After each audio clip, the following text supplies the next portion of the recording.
Religion was a big part of people's lives in the ancient world. What we call secularism was hardly known. Let's start with the pagan religions, particularly the religion deriving from ancient Greek thought. The Greeks believed in a whole pantheon of gods. Zeus at the top, he lived on Mount Olympus, which was regarded as, I guess you would say, heaven. Poseidon was the god of the sea. Then there was Hades, the god of the underworld. You didn't particularly like him, I'm sure. Nevertheless, these gods were worshipped heavenly by a lot of people. But in addition to these gods in the overall mythology of the Greeks, which had penetrated all over the ancient world, there were local deities, both gods and goddesses. And sometimes these gods and goddesses were identified with the Greek pantheon of gods. One has to say, however, that not only did the gods and goddesses receive a lot of worship, average people, and even higher class people, practiced all sorts of superstitious activities. They had magical formulas. There was a magical formula. There was more than one magical formula to use to get some beautiful woman to fall in love with you. There were magical formulas to put hexes on your enemies. There were magical formulas to give you a safe journey across the Mediterranean Sea, and on and on and on. In fact, there's a big book of translations of these magical formulas, which we have available. You can perhaps find it in your library. So, there was superstition on the one hand, all kinds of superstition, but there are also a phenomenon known as syncretism, S-Y-N-C-R-I-T-I-S-M, syncretism. It means the combining of various religions, practices of worship, and so on. So the average pagan person believed in many gods, worshipped many gods, and performed various ceremonies in honor of the gods. You weren't limited to one god. It was rather like investing in the modern day. You diversify your investments to make sure that if one investment fails, another one may take up the slack. Well, worship more than one god. The wider the selection, the more chance you'll have of gaining what you want to get from the gods.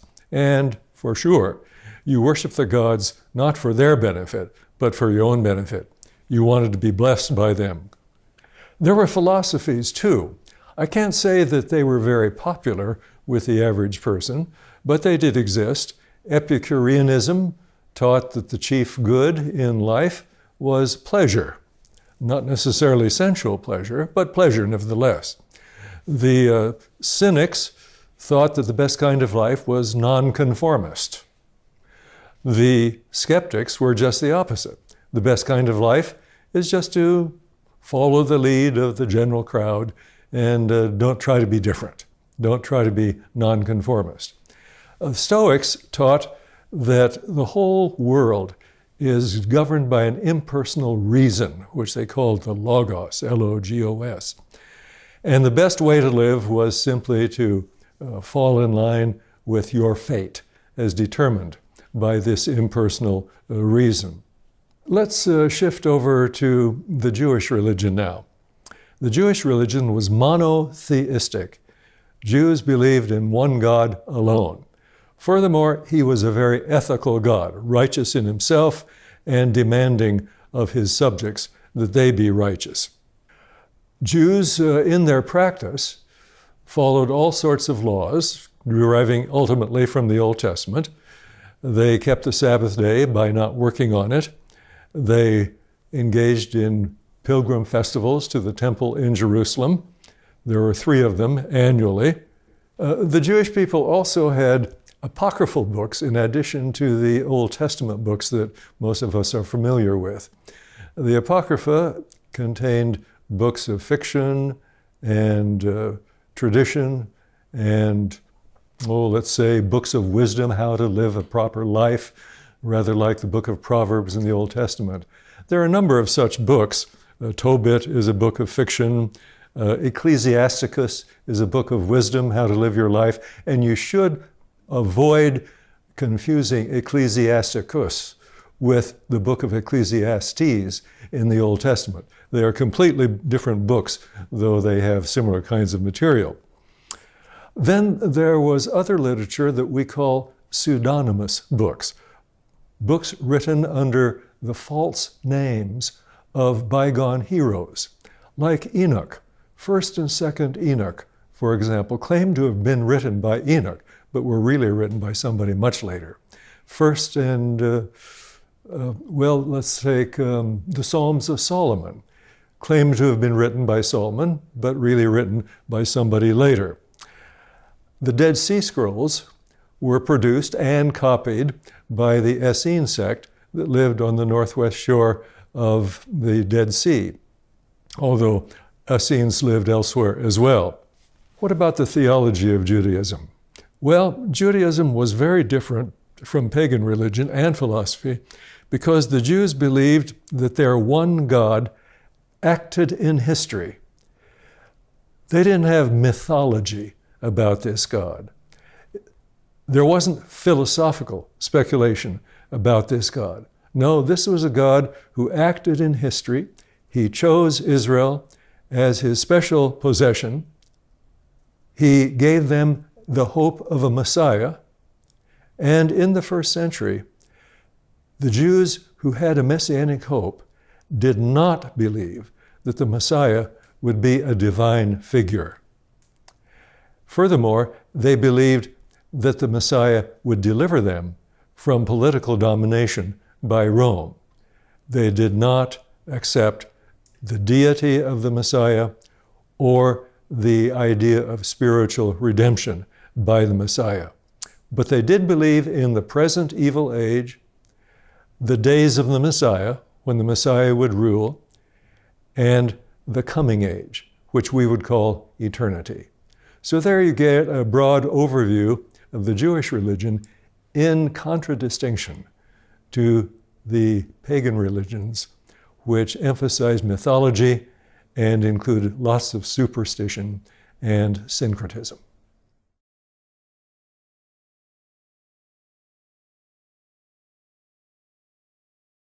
It's often said that though the Romans conquered the Greeks militarily, the Greeks conquered the Romans culturally, and culturally includes religiously.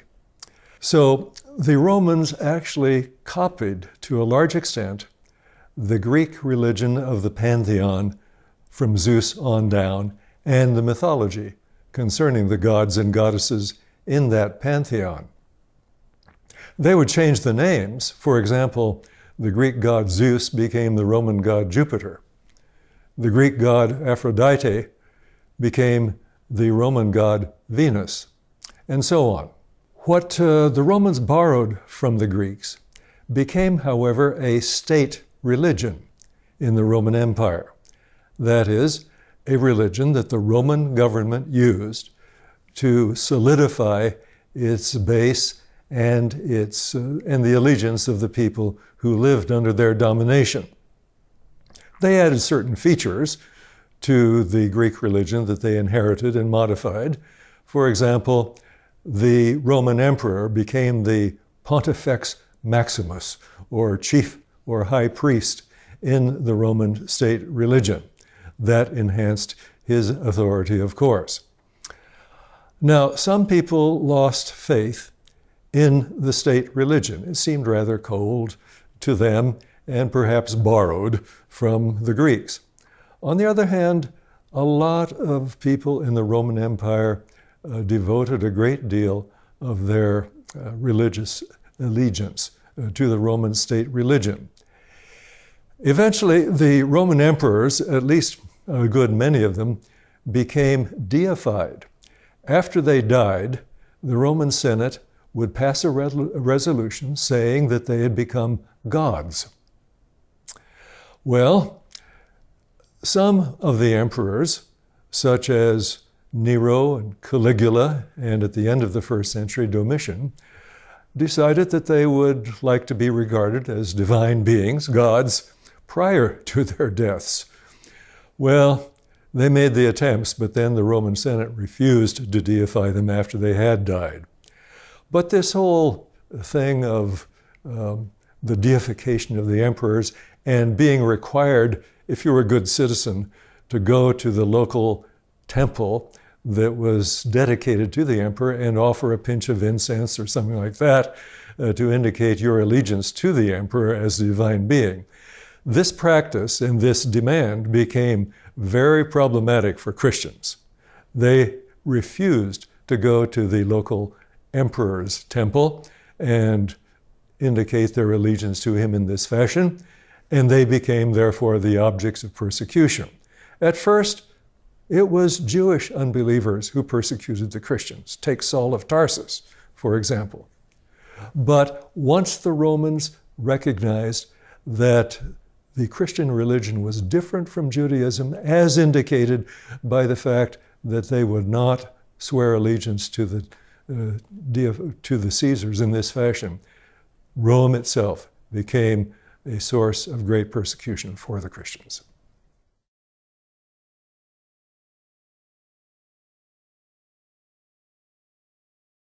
We come now to a group of religions called the mysteries.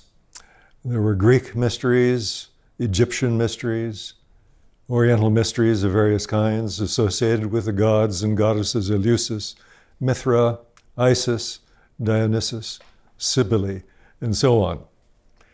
These mystery religions proved very popular among a lot of people.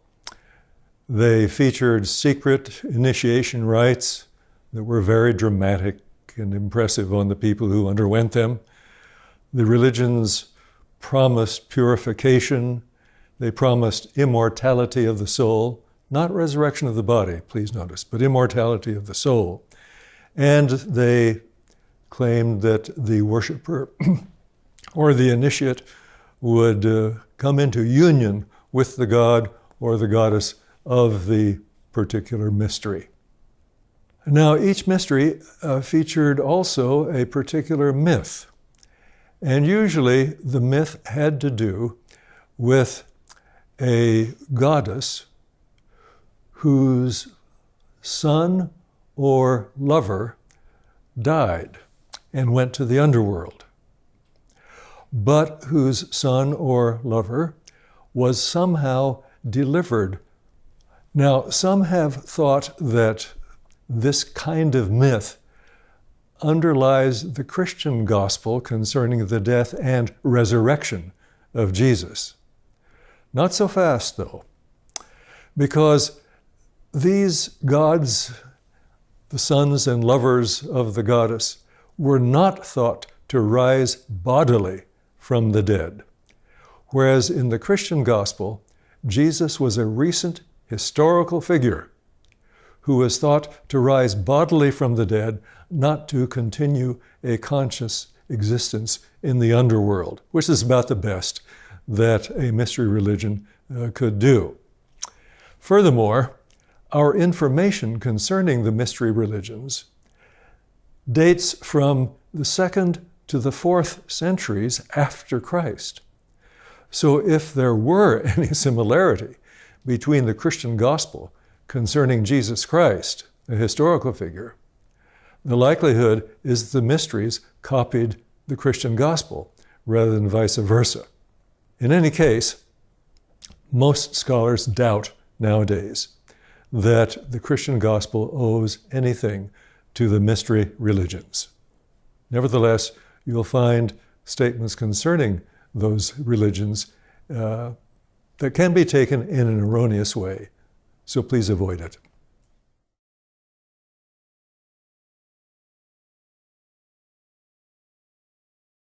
You hear a lot nowadays about Gnosticism. The reason is that a Gnostic library was discovered in a place called Nag Hammadi, Egypt. The discovery was made in the 1940s.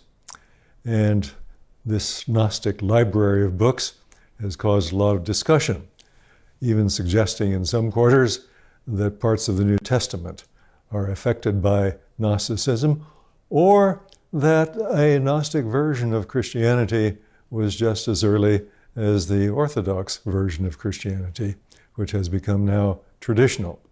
Well, let's talk about Gnosticism a little bit by way of its background. The ancient classic Greek philosopher Plato made a strong distinction between the world of mental ideas and the world of material or physical phenomena. The Gnostics picked up this particular distinction and then moralized it to the effect that whatever is material or physical is inherently evil, whereas it's the non-material, non-physical world of spirit that is morally good. If you believe that all that's physical and material is evil, you can't logically believe in the incarnation of God in Jesus Christ, because the word incarnation means becoming flesh. That is something material, something physical.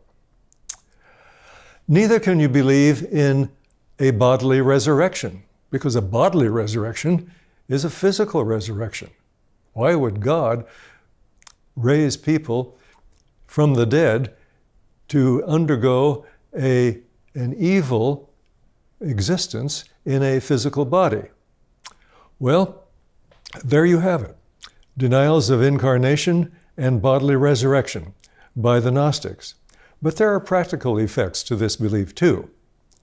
If you believe that your true self is not your physical body, but your immaterial spirit, then what you might want to say to yourself is, I'll behave any way I want to, because my material physical body isn't a true part of myself.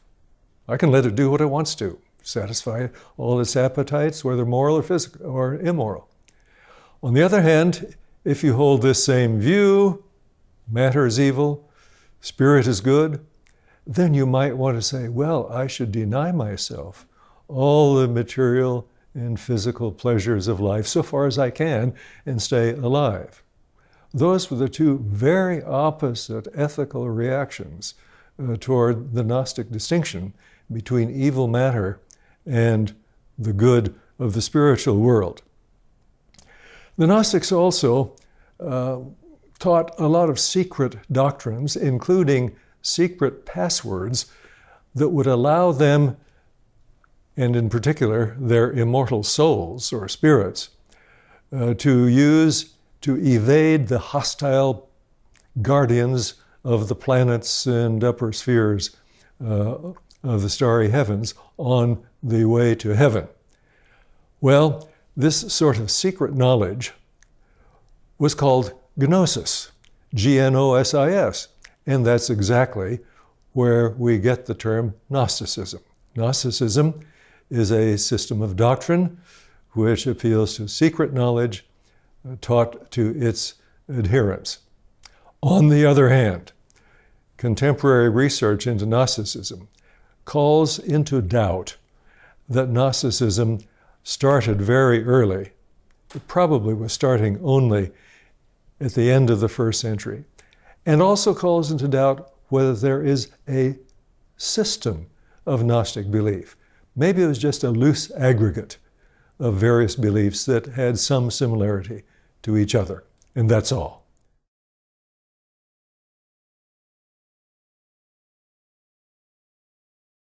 We don't read about synagogues in the Old Testament, but we read about them very often in the New Testament. So the question is, where did they come from? The answer to the question is, we really don't know, but we can make an educated guess. The Jews lost their first temple, Solomon's temple, when the Babylonians destroyed it at the beginning of the Babylonian exile. So they found themselves off in a foreign land. What were they to do to keep up their worship? Chances are they formed local assemblies. In fact, the word synagogues means assemblies, and eventually started building buildings in which to meet for these assemblies. So synagogues were something like churches nowadays.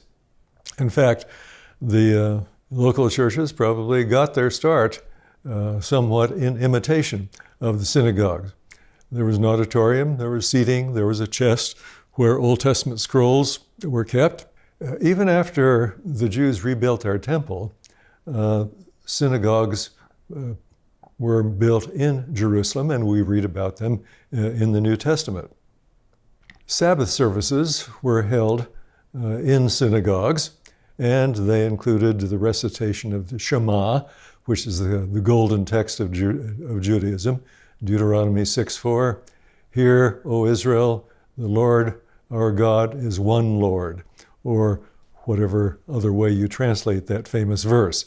There was also a series of blessings and praises called the Shemona Ezra.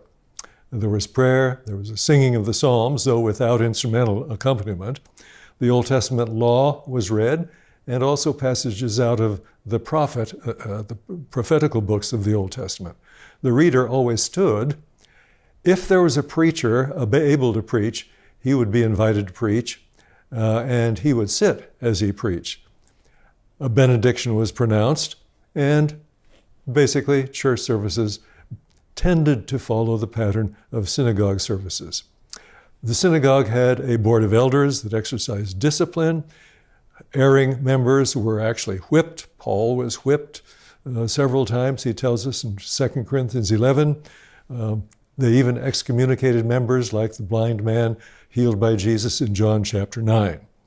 So there you have the synagogues, and because of them, the teachers in the synagogues competed for power in the Jewish religion with the priests who were based only in the temple.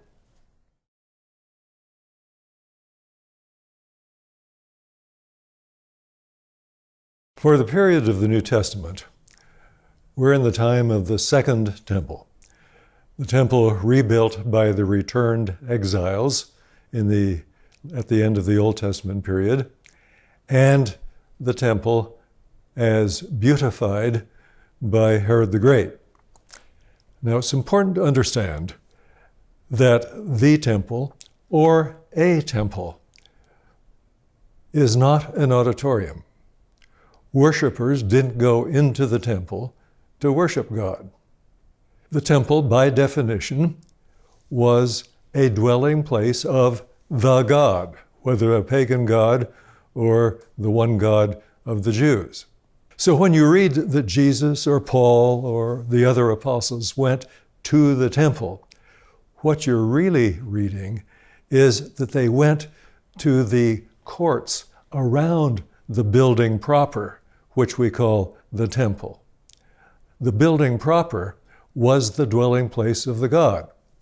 Now, of course, for pagan temples, the building was to protect the idol or the image of the god from the effects of wind and weather.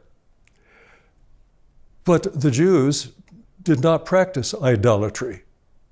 So it just made absolutely no sense to pagan people that the Jews would build a temple for a god whose image didn't dwell in the temple.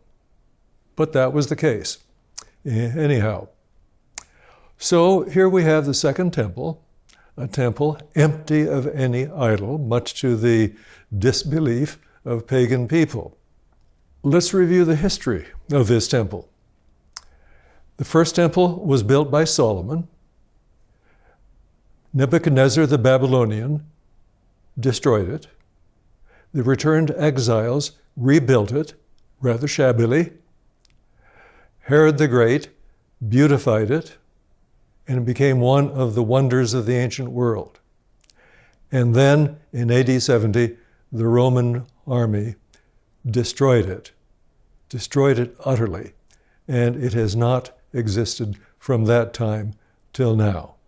It became, in the New Testament period, however, and it was in the New Testament period, the center of Jewish sacrificial worship and the center for the Jewish festivals, particularly the pilgrim festivals of Passover, Pentecost, and the Festival of Tabernacles.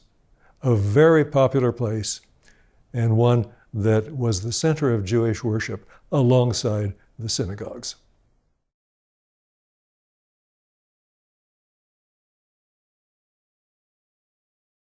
The largest Jewish sect was that of the Pharisees. They were the most populous of the Jewish sects and the most influential. What's to be noticed especially is that they were highly admired by the common people in Judaism. That comes as a surprise because Jesus criticized the Pharisees heavily. Well, it must have shocked Jesus' audiences to hear him speak so disparagingly of the Pharisees, whom he called hypocrites. Another sect was that of the Sadducees. They were centered in Jerusalem and consisted mainly of high-ranking priests and the wealthy aristocrats of the city of Jerusalem. They were politically the most powerful, while the Pharisees were the religiously most influential. They accepted only the Pentateuch as inspired scripture. They did not believe in the resurrection of the body, and they didn't believe in immaterial, disembodied souls or spirits. They did dominate the Sanhedrin, however, which was the Jewish Supreme Court, although the members of the Pharisaical sect also were part of that court. Another sect was the Essenes, who produced the Dead Sea Scrolls. They don't appear in the New Testament, so in some respects, they don't deserve a lot of discussion. On the other hand, the Dead Sea Scrolls, which they copied and produced, have become very famous in modern times because of a discovery in the 1940s. The Essenes lived on the northwest shore of the Dead Sea, but they also had communities scattered throughout the land of Palestine. Following are, strictly speaking, not sects, but other groups that you'll read about in the New Testament. The Herodians were Jewish people who supported the family of Herod in power. Originally Herod the Great, then Herod the Great's sons and grandsons. The Zealots were Jewish revolutionaries. They are ones that actually sparked the revolt, which resulted in the destruction of Jerusalem and the temple in AD 70. Scribes originally were copyists of the Old Testament, but they became so adept in their knowledge of the Old Testament that they became the experts in the Jewish law and the teachers of that law.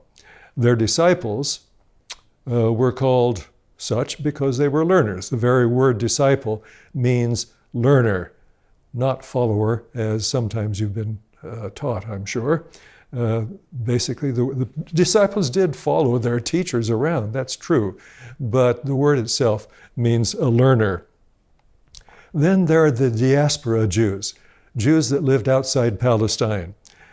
And they fall into two categories. Hebraists, who, despite living in pagan cultures, tried to keep themselves as separate and different as possible from their pagan neighbors. Then there were the Hellenists, who, they gave ground somewhat, lived a little bit looser. They weren't quite so strictly Jewish as their Hebraistic counterparts. Proselytes were Gentile converts to the Jewish religion. They had to pledge allegiance to the Mosaic law, suffer circumcision if they were males, and if possible, go to Jerusalem and offer a sacrifice there to indicate their conversion. God-fearers were Gentiles who liked the Jewish religion, especially its moral aspects, as opposed to the immorality of pagan religions, and they attended synagogues, but they didn't go so far as submitting to circumcision and keeping the rest of the law of Moses. And Christian missionaries had their best success among the God-fearers.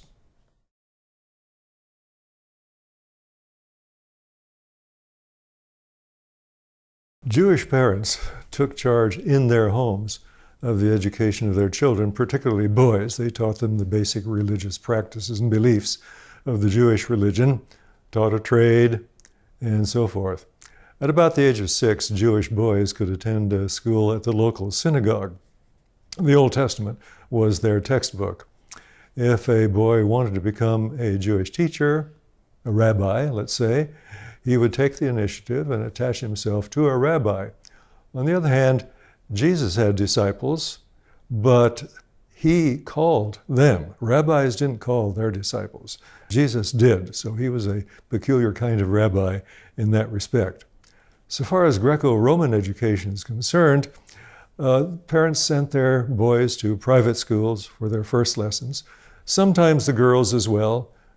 Even slaves could attend private schools. Often slaves were better educated than free people in the Roman Empire, and so they had jobs as accountants and teachers and such like. Graduation ceremonies were very much like ours.